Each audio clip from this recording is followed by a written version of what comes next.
Among all the Supercross races, this one is special.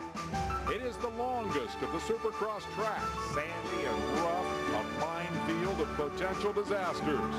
Celebrating its 35th anniversary, it has hosted all the greats in American motocross history. Most of all, this is Daytona, dead center in the brilliant Bike Week racing spotlight.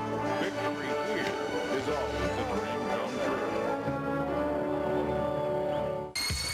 Of all the Supercross racers, this one is special. Back from injury, Ricky Carmichael is overturning all the preseason projections and rewriting the Supercross record book. His rivalry with reigning champ Chad Reed keeps the fans on their feet, and tonight he seeks an unprecedented achievement. Carmichael comes to Daytona in search of a record-shattering fifth straight win in this, the toughest Supercross race of them all.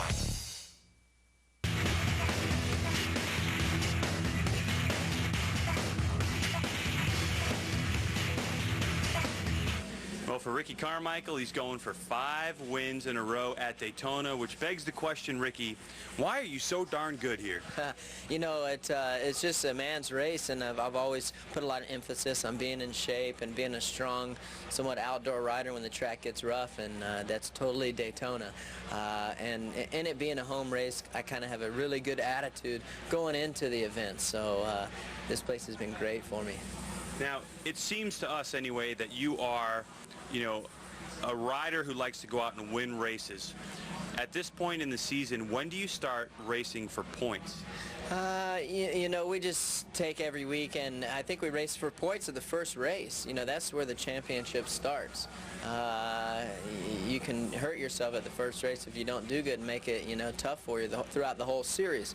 So every weekend we take it one race at a time, and try to take the least amount of chances as possible. Well, Ricky Carmichael is certainly the standard by which all of the others are judged, but when you talk about the others, you begin with Chad Reed. Definitely. Chad Reed, is, like we said earlier, has been the only guy to come back and beat Ricky heads up. He did 2 years ago in the race for the championship, even though Ricky came out with the championship, but Chad Reed is a stylish, finesse rider, but he did win here last year. Well, he's definitely good in the sand. He won a GP in Europe in the sand. He lived in Holland for a year. He won here his first try in the 125 and last year. So I don't think he feels like an underdog or like this is Ricky Carmichael's track at all. He feels like he can get it done, and we're going to find out soon enough. Well, the rivalry is so intense and so much fun that regardless of who does win here tonight, the fans will win. And many of them are behind the man who is now with Greg White, Chad Reed.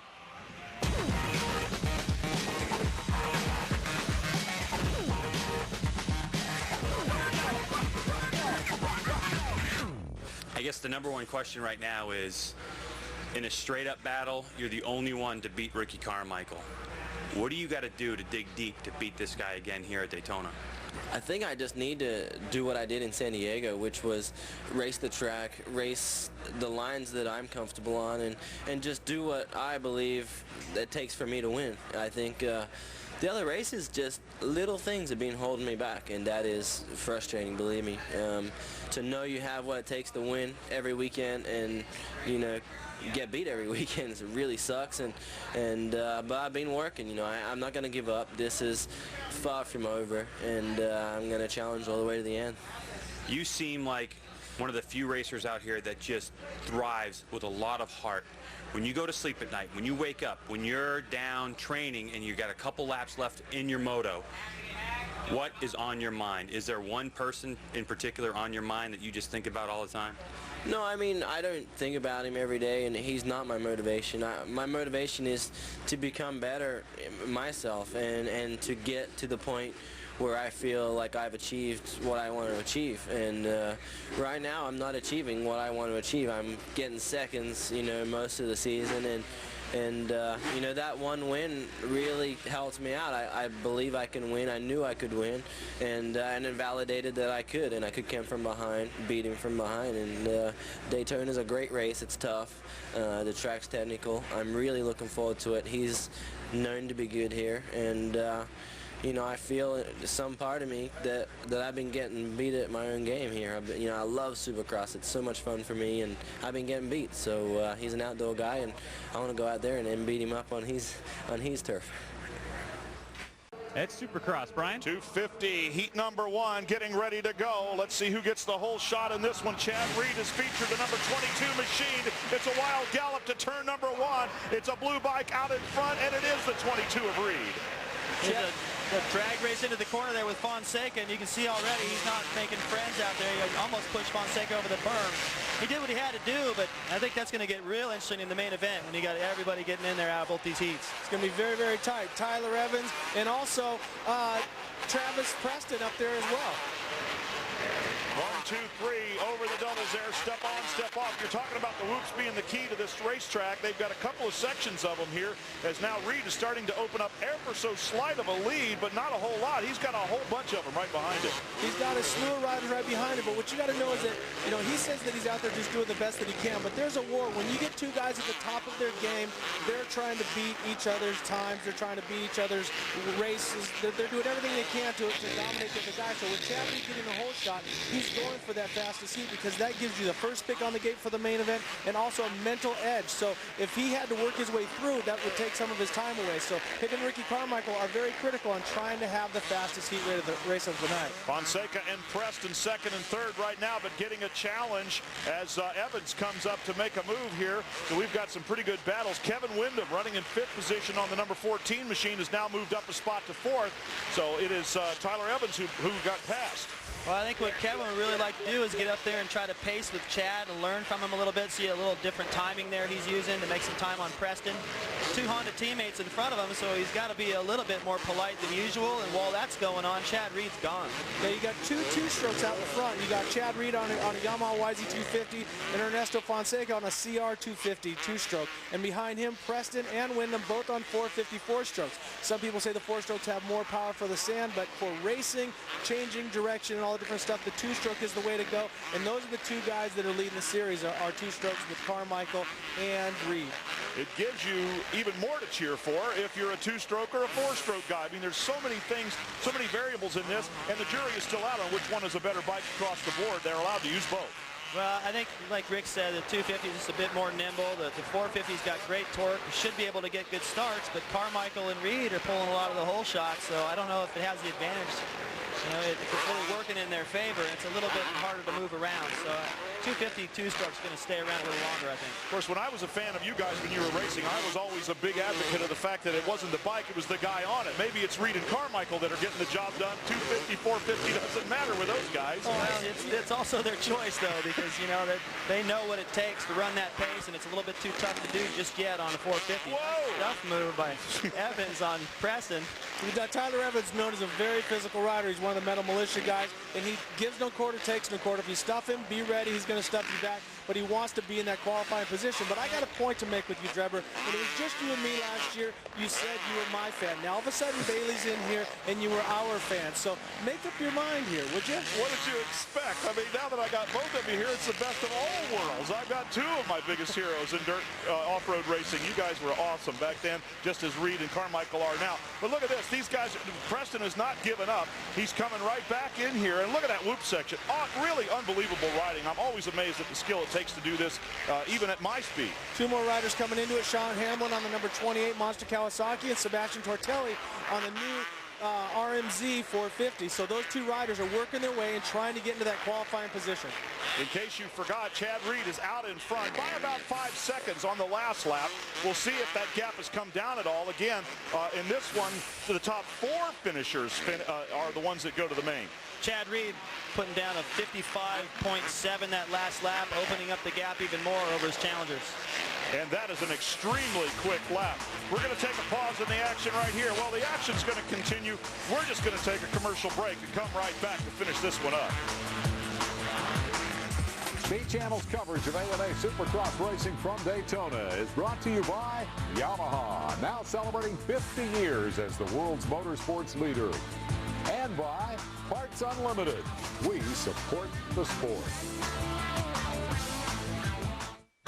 Battle for second position right now. Both will transfer unless something happens. Ernesto Fonseca, Kevin Windham going after each other right now behind Chad Reed. It's like I was saying that Kevin's got to be a bit more polite to get around Fonseca as his teammate. If this was the main event and was coming down to the wire, he'd do what he needed to do to get by. But Hey, Fonseca's holding his own. It's not like Kevin's all over him, but this is a spot where Kevin seems to make time. He holds the inside a little bit better right here. See, he's almost on the edge of the grass. Shorter racetrack, and it sets him up for a potential pass through the whoops here. And coming up side by side. But Ernesto very fast, but Kevin running the edge, getting by down the outside. And we talked about the difference between a 250 and a 450. The 450 drives in a straighter line, but when it gets sideways, the inertia of that big 450 motor makes it feel heavier. A lot of guys are going, well, I'd like a 252 stroke because it's lighter. All of these race bikes are down at race minimum weight. But Kevin Windham really throwing it down. A lot of people have said he's the most talented rider on a motorcycle. Well, I think what happens with the 450 is it throws your timing off a little bit because you actually have enough power to overjump things. Where on a 250, it pretty much you just hold it wide open and you can clear it no problem. As we watch. Whoa! Final transfer Nice position save. at stake here. Beautiful save by Hamlin. He wants it bad, but going back to Windham real quick, besides the throttle control, he's tall. You know, he's about 6'2", somewhere in there. He's a little bit heavier, and at 250, he's not going to pull him around the track the way it does for Carmichael and Reed, are quite a bit lighter. The fourth and final transfer spot right here, guys. I'm on the edge of my seat. I don't know about you. We've seen Sean Hamlin put a wheel in on Tyler Evans, and we know Tyler will lash back if he has a shot. Both of them making big mistakes in the race. And actually Hamlin giving it to him, but Evans makes a big mistake and is not able to capitalize on it. He's close enough still, though, Rick. And if I was in Hamlin's shoes and I knew that was Tyler Evans behind me, man, I would not leave an inch on the inside. You know Evans will run it in there and knock him down and not be worried about it because, hey, bring it on.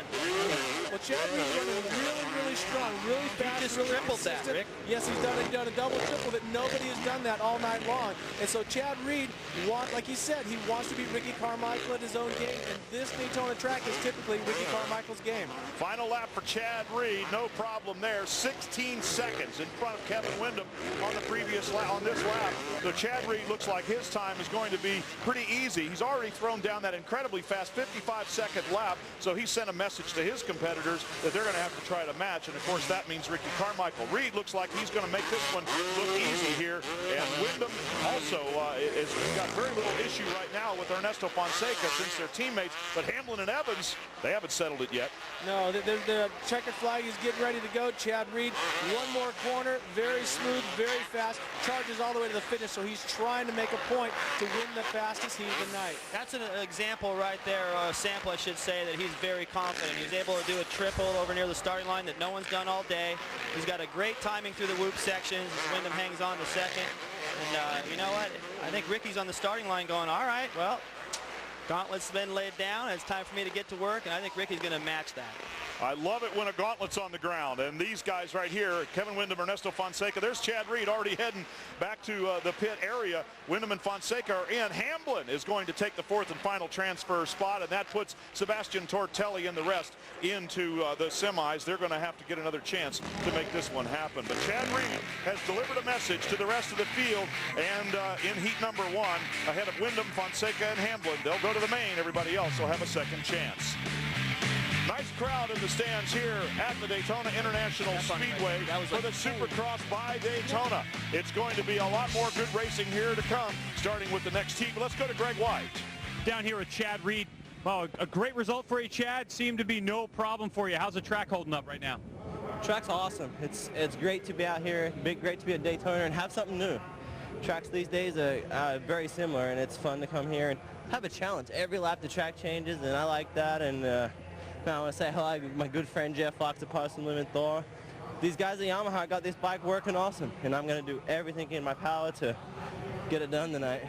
Well, Chad Reed certainly has a huge smile on his face. He's in great spirits for Daytona. Brian? Okay, well, we've got heat number 2 in the 250 coming up right now, and one of the features of that, Mike LaRocco is going to try to qualify for his 14th here at Daytona.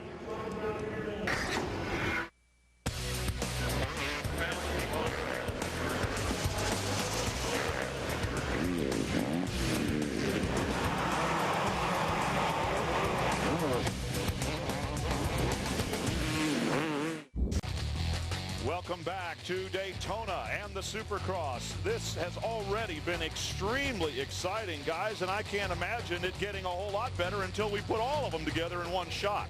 Well, it's going to get real exciting in a moment because we got number 4 on the line, and he just saw what Chad Reed did, a 55.7, a couple of interesting lines out there, and you know, he doesn't want to let Chad go out there and make that happen and have the edge going into the main event. Well, we're looking from up above at this track. David, you got all the different surfaces. You got the sand, you got the grass, you got the white clay that chunks up, you got the red dirt that grooves. And you know, when you're trying to pick a tire for this, it's one of the most difficult tracks to do so. Yeah, you just got to pick stuff for the main event. You know it's going to be the most chewed up, torn most into the sand, and go for the sand and for the tire that's going to get you off the start right here, which is sand. Top 4 finishers again transfer to the main event, and the rest go to the semifinals where the remainder of the field will be set. So the gate is up right now, and in this one we've got Ricky Carmichael, and he's got a helmet cam. Looking on the left, that's Ricky Carmichael, and does he get the whole shot? Looks pretty clean on the left-hand side. See how tight he hugged those tuck blocks on the inside, not to give anyone a chance to get by. Yet somebody still was able to do it. Andrew Short, he's a rider from the West Coast, and now Ricky Carmichael takes no time, jumps into the lead, and let's see what he can do with this one section. Ricky went in so close to the inside, he couldn't hold it. That was a great move by Andrew Short. Ricky Carmichael out in front, didn't take him long to get there, but we're looking from our Rhino Cam shot going along the Daytona Speedway here. He gets to travel with the racers, and Rick Johnson, Carmichael's already out there. Carmichael does not like sitting around waiting. He wastes no time. But rounding off the top 4, we got Ricky Carmichael first, Andrew Short, David Villemin, and Mike LaRocco. And again, LaRocco trying to qualify for his 14th start here at Daytona. His first came back in 1989. Here's Ricky Carmichael, and we're just going to ride with this guy and watch.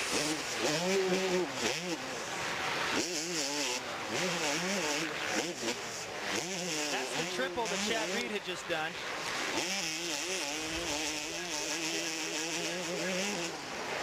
Hear how long he leaves the throttle on into that triple.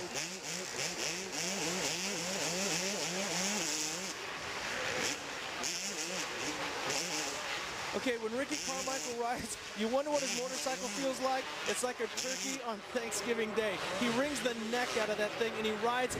He does it for everything that it's worth. I've never seen, like David said, you watch Ricky Carmichael ride, it scares you. He goes so fast and races so hard.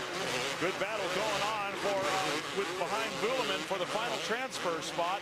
Villemin on the number 12 machine, and a Florida rider, Tim Ferry, coming back. Tim Ferry always goes fast in the sand. Hasn't had the results that he's wanted, but he's back on a two-stroke, and now he's fighting Mike LaRocco for that final qualifying position. You know, I thought that Ricky looked a little shaky on that first lap. If you take a look at Villemin, the crowd just erupted because that double right there that Villemin did, Ricky tripled it. It wasn't pretty, but he got it done. But let me tell you, that's the one thing about the sport today. All the riders, you know, I work with Team Suzuki directly. You work with the satellite team, WBR. We are letting the riders know all the time what's going on. So I guarantee this, the second that Chad Reed did that triple in the first heat race, they were radioing down to Gosler, that's Ricky Carmichael's mechanic, to let Ricky know you got to do this in your heat race as well. I'm anxious to see now, Rick, what happens in this next lap, because a 57 flat compared to Chad's 55.7. That's not even close. Ricky was probably pretty disgusted with that, and he's going to turn up the heat right here. And if I say get it done one more time, can somebody just push me out of this tower? Okay, we got David the cable guy up here. Get her done! I'm a little rusty, but I'll get there. I need a few laps to get going. Here comes Ricky. The battle for second is, for third is really strong between David Villemin, Mike LaRocco, and Tim Ferry. These three riders going head to head. David, you worked with David Villemin in the past. You didn't have the result that you wanted. You know, how do you feel about what's going on right now? Well, he's doing okay. You know, I think he can do more. And but at the same time, I mean, some guys look at what Carmichael does, as you just pointed out, and go, man, that looks so scary. And you know, he's taking big risks out there. And he enjoys the sport. He enjoys having a career and you know, being tough. But I don't think he's putting himself in a position where he's going to possibly go down hard the way Ricky. Ricky looks to me like he would just throw the whole championship away just to be able to keep up with Chad Reed at times. And I don't think Villemin's willing to do that. And there's a lot of other people who are in the same position. Hey, David and Ricky, it's Greg down in the pits. I have a question for you. As this track is really starting to get rutted up, and Ricky Carmichael's trying to go for the fastest time. Well, big action going on at the track. Buellman just went down. Go ahead, Greg. David Buellman down, but as this track gets more rutted and Chad Reed had a better track than Ricky Carmichael, what kind of extra pressure is Ricky putting on himself to try to get a faster time for gate position? Ricky doesn't care. I think he runs to the bathroom to beat his wife's time to who brushes their teeth quicker. He's the most competitive person I've ever seen in everything. So he doesn't matter if it's rainy, sun, shine, sand, dirt. It doesn't matter. Ricky Carmichael wants the fastest lap, but you've made a good point. The track is getting worse as the night goes on. So Chad Reed had a little bit better of a track, not a lot. And with that, a 56.0 lap by Ricky Carmichael the last time around. He's not far off. Let's take another look at David Buellman, who just handed a transfer spot to Timmy Ferry. Well, you had the two riders. David Buellman goes in. Mike LaRocco on the outside jumps that rut, gets a hold of Buellman's front wheel, pushes it over the edge, and Tim Ferry just missed his back wheel. So that's a qualifying position where here at Daytona, you don't want to run a semi because you need all the energy you can get. So with Ricky Carmichael out in front by almost 9 seconds already in this heat race, it is a foregone conclusion who's going to win, but we're still going to show you the end when we come back.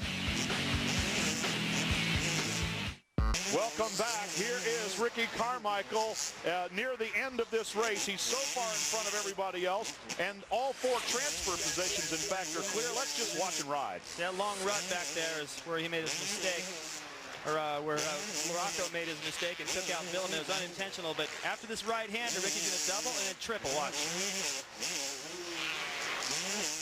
That's the triple that Chad Reed did in the first heat. That's the kind of thing that these two riders are pushing the edge. They're not worried about a championship right now. They want to have the fastest heat. So more of a psychological advantage than it is a physical advantage having the first pick. Because sometimes I would rather pick a second gate. If David had the could pick first, then I could pick a gate to control him if I want to be inside or outside. But really, for these guys, it's all about pride and who's got the fastest heat. I love listening to how early he gets on the power everywhere.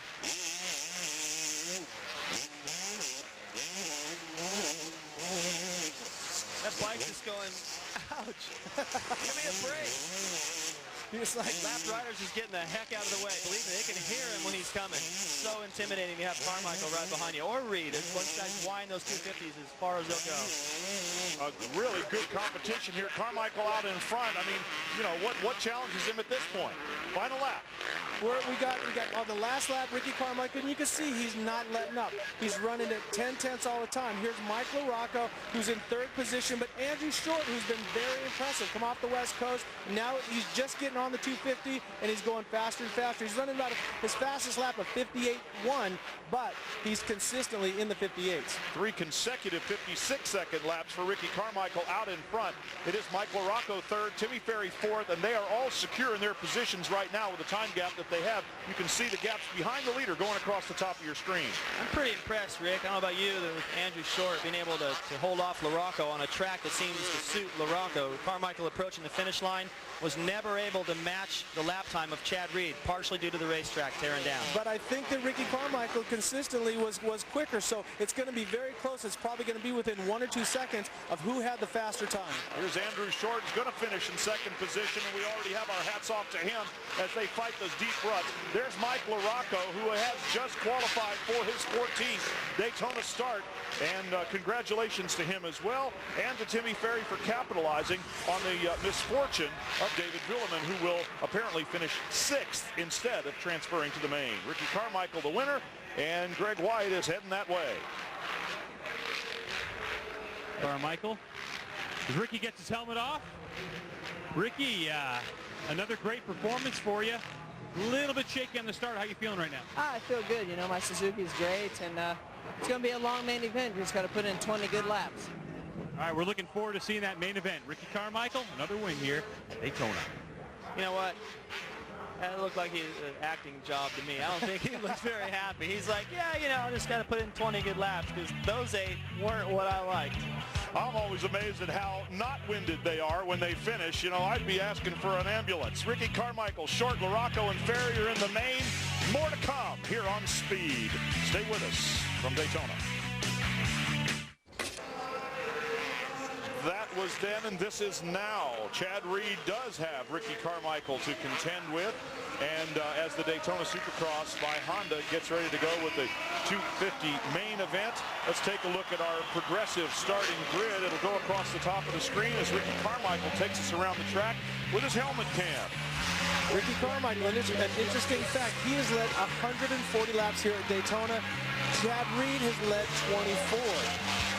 An amazing statistic that somewhat reflects the situation in the championship. We're on board with Ricky Carmichael right now. Correct, Dad. It was for the season. My bad.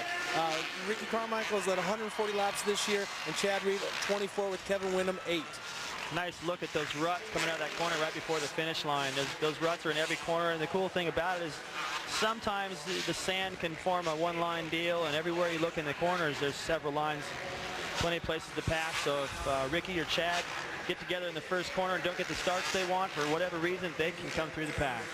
And with that, let's go down to Greg White before we get started.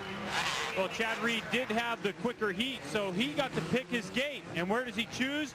Way on the outside. So where does Ricky Carmichael set up? Well, just 2 gates over. A little bit of gamesmanship heading into turn 1. Well, David, Ricky, you can tell me better than I can tell myself. Well, I'll tell you what, Greg. Anytime that David Bailey, when I was racing for him for the championship in '86, if he started, 4 from the inside, I was 3. Why? I wanted to go into the first turn, take him out, get him confused with the last 2 guys. And here you look at the 2 of them.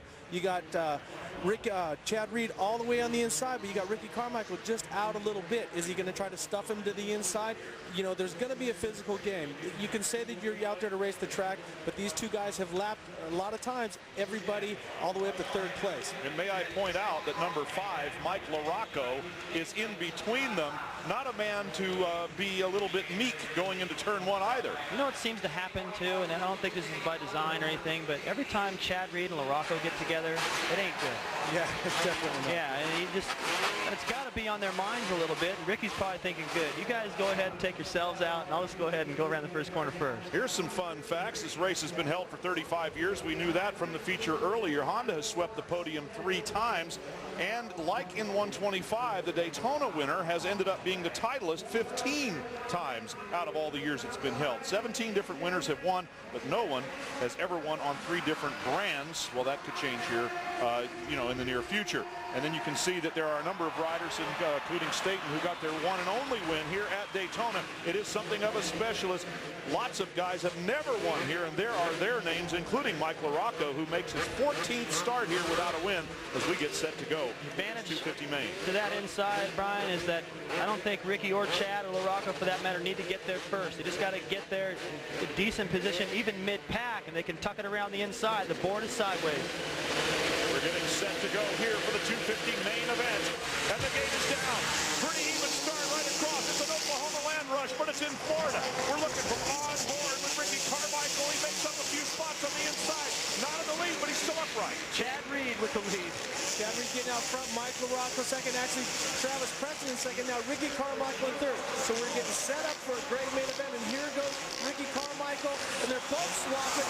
By Mike LaRocco ending up out of the woods in 2nd place. Carmichael almost going down. A beautiful set, looking a lot like St. Louis last week. That kid is so strong. It could have been the end of the race for him, and he held on once again. Leaps into 2nd position, but LaRocco's not giving up.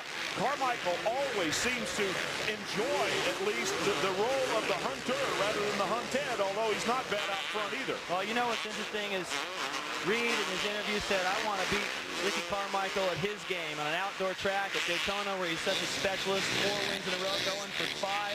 Chad Reed's got the lead. He had the faster heat. He had the faster lap time. He was the first guy to do the triple, the approaching.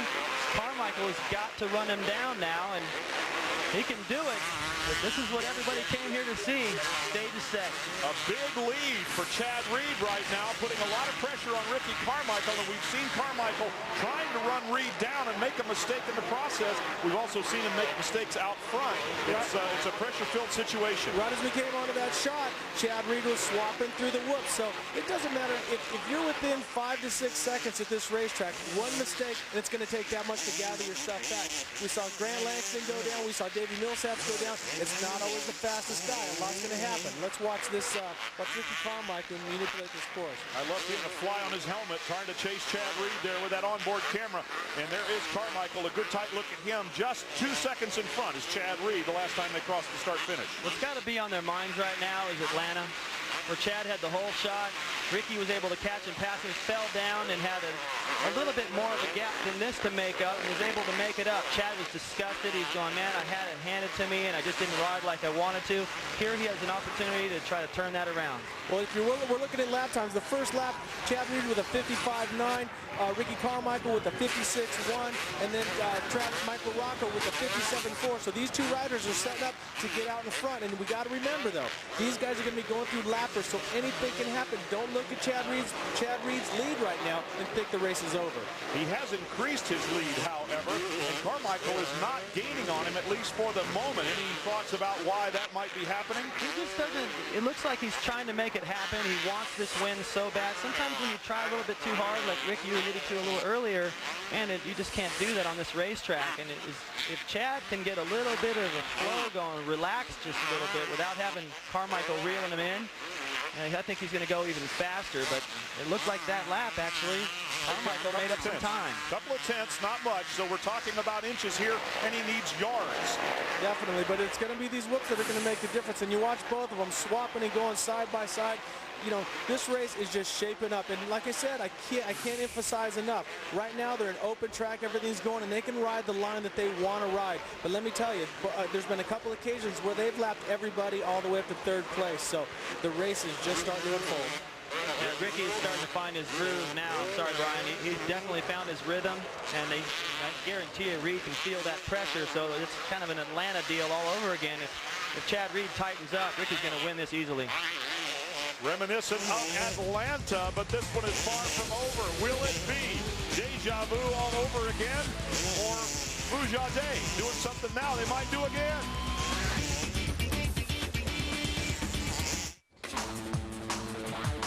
Speed Channel coverage of the Daytona Supercross is brought to you by Kawasaki, the leading edge of power, performance, exhilaration.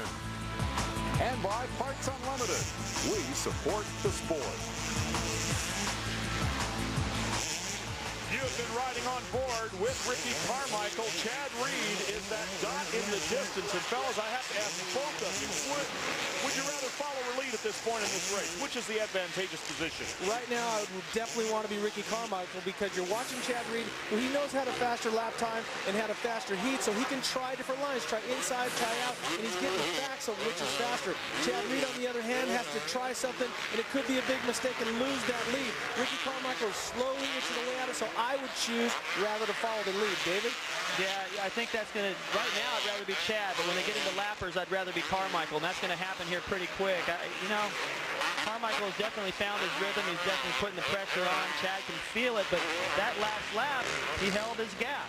And Carmichael looks a little shakier, actually, but he always does. And I find that particularly interesting because in road racing, which we're also doing here, you want to be the first guy through the lappers. You're saying the second guy. Why? Well, what happens a lot of times is, you know, the lap riders don't realize the leaders are coming up as fast as they are, and the blue flag comes out, and they don't get out of the way as easily as they do once they see the leader come by. They're like, oh, okay, it's the leaders. I definitely got to get out of the way, and it usually kind of yields a little bit better to the guy in second place. The two riders coming up on the first lap rider that they've caught at speed. There's been a couple riders that have gone down that they've passed passively, but now Jason Thomas is coming up. He has to just move over and let him by, but sometimes you can't get out of the way. You get stuck in those ruts.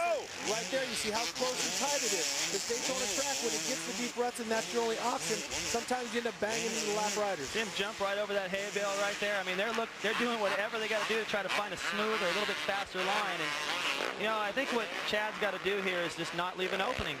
You know, I think he can put up with the pressure. I think he's got the fitness to go the distance. He just cannot leave the door open. If he goes wide anywhere, Ricky's going to shove it in. So as the track continues to change, it's almost like riding in the woods.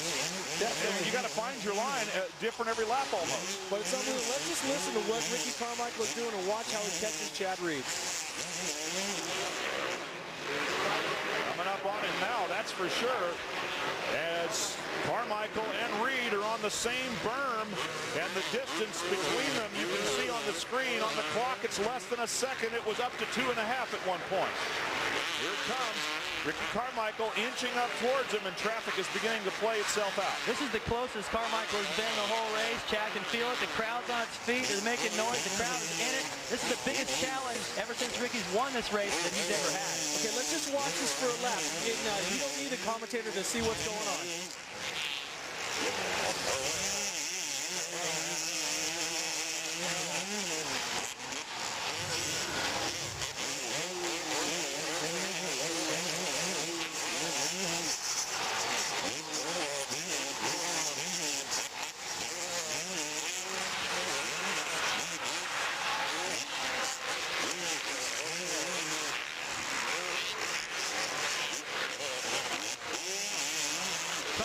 Chad couldn't leave the door open anywhere. He took the furthest inside line to that corner yet because he could feel Ricky's pressure.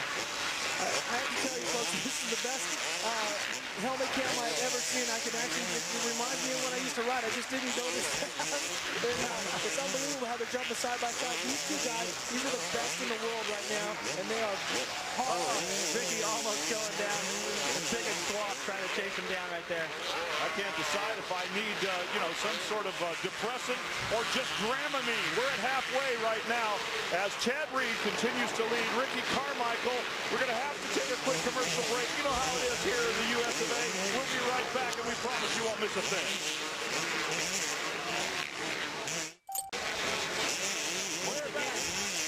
Once again, Brian, Chad taking that far inside line. He must have heard what I said. Well, the one thing that you got to watch, because here at Daytona with the sand, you can't sit in someone's roost too long, because no matter how good your goggles are and they run a laminate and tear off, you still can eat a lot of roost. But Ricky Carmichael never waits. Like sometimes I would like to pressure, if I got behind David, I'd want to push on him a little bit to maybe frustrate him. Ricky Carmichael, if there's a door open, he takes the first chance and just runs with it. Yeah, he doesn't hesitate. Same with James Stewart. Both those guys, they never hesitate. And that pressure is so difficult to deal with. Rich, when I had you on me, or Bob Hanna, you were the only two guys that ever really bothered me that bad. And Chad has done an outstanding job at holding this pressure off. He's got a gap now because Ricky made a mistake trying to run this pace. Yeah, we had a really good close-up of Chad going through the whoops, and in the background, Ricky Carmichael swaps and loses about 2.5 seconds. So that's what I'm talking about. Don't think that a lead of under 10 seconds is going to make a difference. You know how I was able to finally deal with the pressure with you is watch Ricky's mistake. Probably going to get a little bit cross-rutted. That's what he did the first lap. Actually a little bit worse. That save right there doesn't surprise me at all, but what happened was he lost a lot of time. And going back to the pressure and how to deal with it, if you think about how many laps are left, it's too overwhelming. So I used to just think, if I could just hold you off one more lap, and I was in the clear, maybe I'd get a gap, and that's what's happened for Chad. Now he can relax just a little bit. A very similar race that David, you and I had in Japan, where we had a lot of lappers. We ran a GP, and the lappers determine the outcome. You'd get a lap, you catch a lapper, I'd catch you, I'd get a lead, same thing. So now Ricky Carmichael is stuck behind Tyler Evans, and you can see the gap of about 2.5 seconds of the split between the two riders. The last lap, Reed turned a 56.6, Carmichael a 57, probably because of the mistake. They've got almost a 19 or 20-second lead now over third place. LaRocca was holding off Villeman, and Preston rounding out the top 5. We promise there's other riders in this race. This is just too good. And we asked, of course, Greg White specifically asked Ricky Carmichael, when do you start racing points? Are we seeing that happen right now, or is he still on the card? He will throw the title away because he wants to win this so bad. You know what's important? I was talking to a friend of mine today, and I'm going, if Chad Reed can win Daytona, that would be a huge upset. On paper, Chad's just as good in the sand and all that. But I think everybody here would agree it would be a huge upset. And my friend goes, dude, it's Gettysburg. Whoever wins this race could win the war. Exactly. That's what we've seen historically. 15 times the Daytona winner has come out the Supercross 250 champion. You're watching Chad Reed with our Rhino Cam riding alongside him on the racetrack there. We've got so much great action here and so many ways to look at it. Reed has definitely maintained. He has increased the lead again to 2 seconds, partially because of Carmichael's mistake. But this is just too close to call just yet, and we got 7 more laps of it. All it takes is one little swap in the whoops, one little flash of a wheel, and Ricky Carmichael's going to be back on Chad Reed's wheel. So the race is not over. And like David said, this could decide the title. You know, if Chad beats Ricky, he could get flustered. I don't see him. I've seen a lot of guys beat him, and I don't see him get too sideways when it comes to an overall championship. But you never seen him be beat at Daytona. Exactly. That's a different deal. You know, you watched Kevin Windham beat him a little bit 2 years ago in the outdoors, and that frustrated him, and also when Chad beat him a little bit in the Supercross. But right now, like I said, the lappers are going to play a big part in this race. We'll be right back with more from the Daytona Supercross by Honda. The two leaders are a second and a half apart. Everybody else is nowhere to be seen.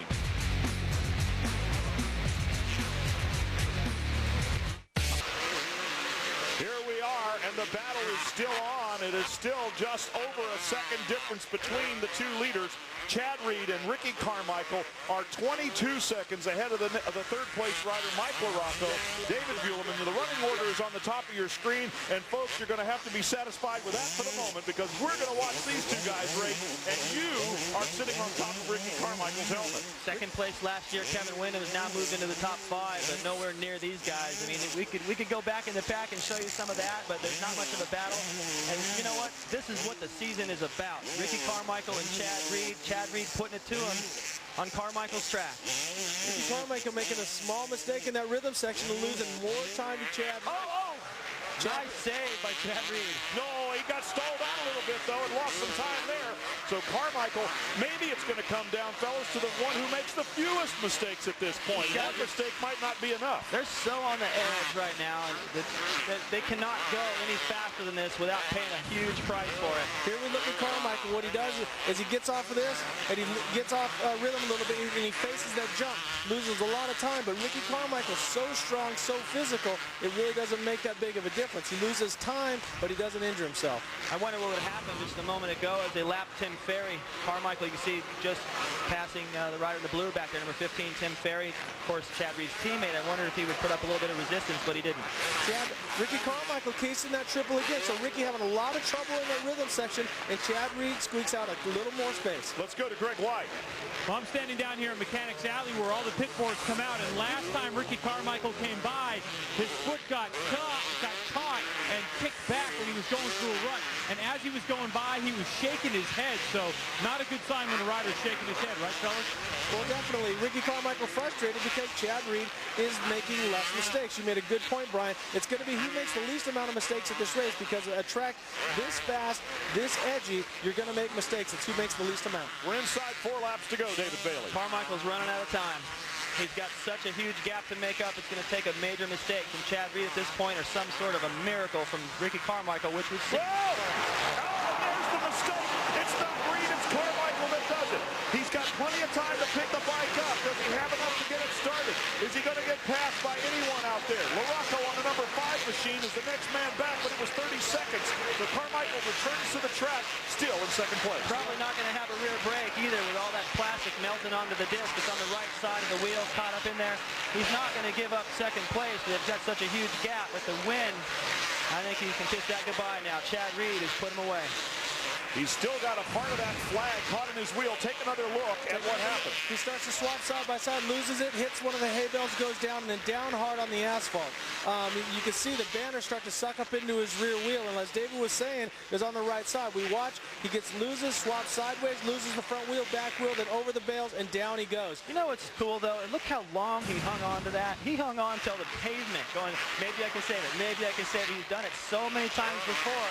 The Chad Reed pace, which he started in the first practice session this afternoon, edging Ricky Carmichael for the fastest lap, the fastest heat. He put the pressure on, and Ricky had to answer it, and he just couldn't quite get it done. I have to ask, how does having that flag, and may I point out that it's a Honda flag stuck in the Suzuki, how does that affect Ricky Carmichael's race right now? Well, what happens is as we're talking about, it gets into the back brake rotor, and what it does, the plastic melts. What it does, it glues the brake pads. So the brake pads lose their adhesive, so Ricky Carmichael basically has no rear brake, has to use just his front, and he has to be very complacent and just finish finish the race. Well, the bad news for Ricky Carmichael is that he's probably not going to win the Daytona Supercross. The good news is he had a fairly substantial championship points lead, and maybe he'll take some consolation from that after this race is over. Well, we still got to look at how many races Ricky's won this year, and he's not going to win the Daytona Supercross, but you have to understand, when he lost that race in San Diego, he bounced back and beat Chad, went straight to him. So, you know, here we've seen Chad Reed beat, or Ricky Carmichael beat Chad on a technical Supercross track, and now we've seen Chad Reed beat Ricky Carmichael. But you know what, though? This race isn't over. With lappers and the way people go down, anything still can happen. Let's give credit where credit is due. Here's your leader, Chad Reed. He is, as they say, the man tonight. You know, what I think is interesting is you know, when Chad Reed stands on the podium, you know, people are telling me, oh, man, he looks like he's going to cry. He looks beaten.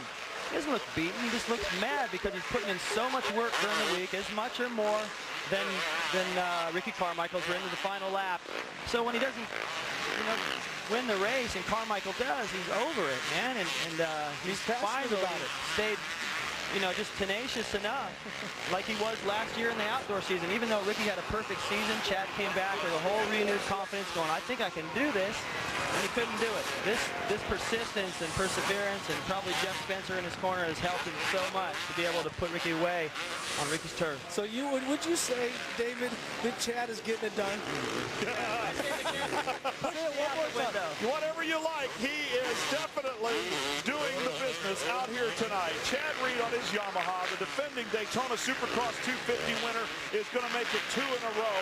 And as he comes around the last few corners, this crowd is going to erupt in a huge celebration. Chad Reed becomes only the 6th rider to win Daytona back-to-back. And he has done it here in front of a huge crowd, and you know how happy this young man is going to be. Chad Reed, the defending Supercross champion, has backed it up with a win at Daytona 2 years in a row. Major upset. You said it early in the broadcast, if he could win, it would be. He did, and it is. There is Ricky Carmichael coming to the finish line. It's going to be a second-place finish for Carmichael. He was able to recover, get the bike back up, and finish anyway. And now Ricky Carmichael has finished, and there is Chad Reed celebrating already. Yeah, Ricky Carmichael's a rider, though, that'll give a dog his day. You know, he'll tell Chad Reed, good job. You did you beat me straight up. And Ricky made some mistakes, Chad made some mistakes, but as you said, Brian, it's who made the least amount, and actually who didn't make the biggest ones. We can say it now, or I can ask the question, was this a must-win situation for Chad Reed? I definitely think it was a must-win, and you can see, you know, Ricky saying, hey, good job, you know, you did it, but it was a big win for Yamaha, big win for Chad Reed. You know, this was beating Ricky Carmichael in his backyard. A beautiful moment of sportsmanship that the crowd here at Daytona has appreciated. Chad Reed is going to take a victory lap, and to be honest, we don't care how long it takes him to do it. Rick, can you describe that feeling? Because I have a hard time putting it into words for people. Well, you got to understand, you know, he's the king of the hill. When you work so hard, if you can beat Bob Hannes in a sand race, if you can beat a David Bailey in a technical Supercross track, for that moment in time, you're the best in the world. And so what Chad Reed did today is he beat the best outdoor sand rider in the world in a straight-up match. There's no excuses. Ricky Carmichael made more mistakes than Chad Reed, and Chad's going to win. He's doing a big burnout right there, a little Daytona style. And, you can't explain it. Last year we had him come in the number 22 NASCAR, little bringing the, you know, we're at Daytona, hey, you know, and that's cool.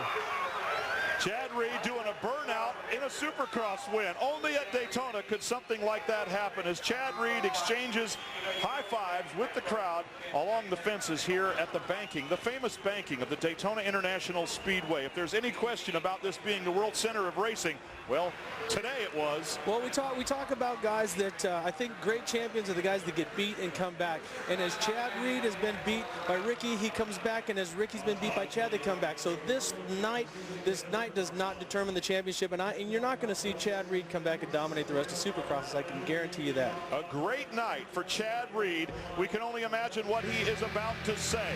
A tough night for Ricky Carmichael on the number 4 Suzuki. Take another look that you haven't seen before.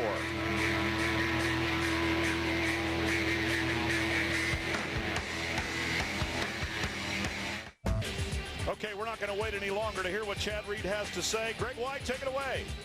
Chad Reed, that was quite a race for you. I mean, the pressure was on and you held your composure. How do you feel right now? Tell us about the race. You know, I feel like it's, man, I should have been doing that all year long, you know.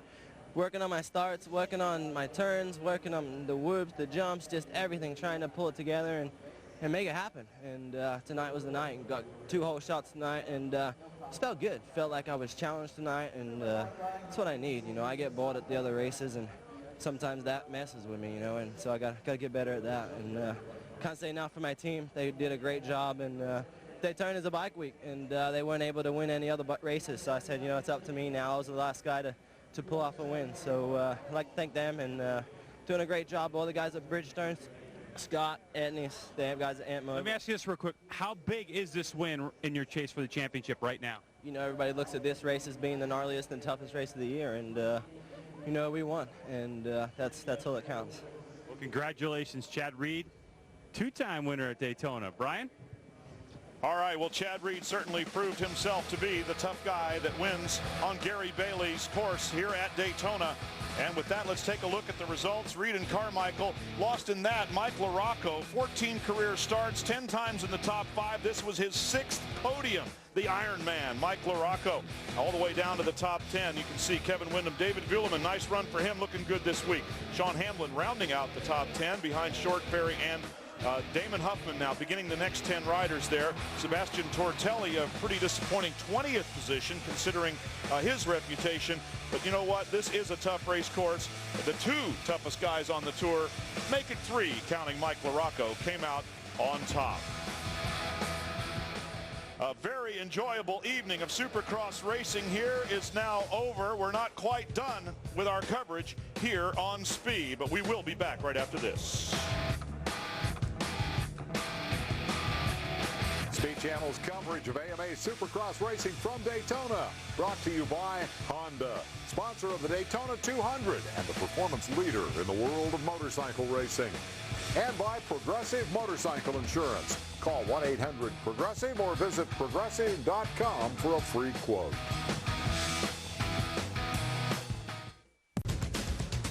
Here at the Daytona Supercross, Ricky Carmichael ending up the runner-up. He is now with Greg White. Take it away.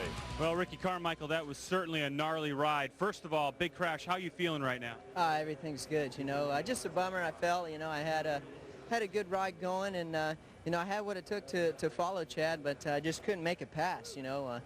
He was good in areas, and I was good in areas, and I kind of settled in and, you know, just kind of bided my time, but I waited a little bit too long, and, you know, I made a mistake, and he was a better guy tonight. I definitely got to give him a hand. He was, he kicked the crap out of me tonight. Yeah, I mean, you know, I know you wanted to win your 5th in a row. How are you really feeling right now about this? Disappointed for sure, you know. Nobody likes to get 2nd place, or at least I don't, but you know what, you go home and you work hard for the next weekend, and you know, we're looking at a 16-race, 18-race series here, and I'm still looking good. You know, I can't say enough for Makita Suzuki, the bike, the team, everything. Everybody is great. You know, I need to hold my end of the bargain up. All right, well, congratulations on 2nd place, Ricky Carmichael. Brian? All right, as we take a look at the championship points, holding his end up, I don't know. I don't think anyone would accuse him of not doing that, but what a great and very humble athlete. I just got beat today. I love to hear that. Chad Reed, 32 points back. He made up a few, but it's going to take a much bigger mistake than we saw here tonight by Carmichael for Reed to make up more than that, as long as they finish 1st and 2nd. Windham, LaRocco, and Vuillemin, the top 5 in the championship points. And as the podium celebrations continue down there, fellas, I mean, I'm just, it's unbelievable what happened in front of us here tonight in both races. Let's talk about this one. Well, the 125 class was so good right down to the very end, and so many surprises there. All the 3 guys we highlighted at the top of the show having a horrible night, dropping back into points.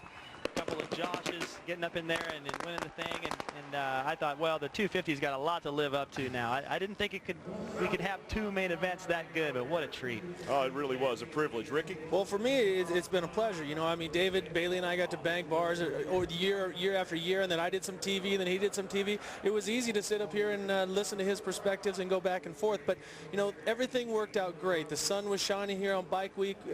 More and more bikes are coming in, so Saturday is going to be a great place place for me and my dad to go out for a ride on the motorcycles up and down the coast. Ricky Carmichael, like he said, he's a man's man. He says, I got my butt kicked today, but he's going to go home and work. That guy works on corners, works on braking, works on jumps. He goes back to the basics. His mom does a great job with his training, going, okay, this is where you were weak over the weekend. Let's work on that. His trainer, Eldon, everybody, he's got a great support group that he's going to go back and try to capitalize on his mistakes. And as David said, Chad Reed has Jeff Spencer to work with him.